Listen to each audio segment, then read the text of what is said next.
সকল ঈদের সেরা ঈদ হইল পবিত্র ঈদে মিলাদুন্নবী।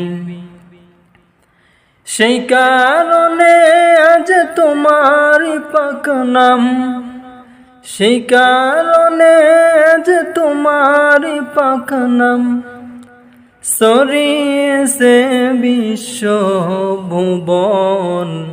এটা শুনতে সত্যি অসাধারণ লাগে, আমার নিজের কাছে অসাধারণ লাগে। কিন্তু ঈদ হলো আল্লাহ তাআলার পক্ষ থেকে, ঈদ কোনো ব্যক্তির পক্ষ থেকে আসে না। আল্লাহ তাআলা দুইটা ঈদ মুসলমানদের জন্য নির্ধারণ করে দিয়েছেন। মিলাদুন্নবী সাল্লাল্লাহু আলাইহি সাল্লাম অর্থ হচ্ছে রসুলের জন্ম মোবারক। রসুলের জন্ম মোবারককে উদ্দেশ্য করে আল্লাহ রসুল সাল্লাল্লাহু আলাইহি ওয়াসাল্লাম এই দিনটাকে তিনি রোজা রাখতেন, এই দিনটা তিনি রোজা রাখতেন। আর এই দিনে দেখবেন একদল ব্যক্তি সারা মহল্লা ডেকসিট বাজাইয়া মিলাদুন্নবী, ঈদে মিলাদুন্নবী পালন করবে।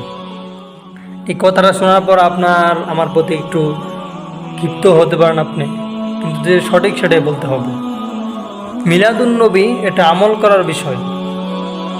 রসুল এই দিন জন্মগ্রহণ করেছেন, আবার ঠিক একই দিনে আল্লাহ রসুল সাল্লাল্লাহু আলাইহি ওয়াসাল্লাম দুনিয়া থেকে বিদায় নিয়েছেন। তো তুমি যদি শুধু জন্মেতে খুশি থাকো, তাহলে মৃত্যুতে কান্না করবে কে? আল্লাহ তাআলা সবাইকে বুঝার তৌফিক দান করুক।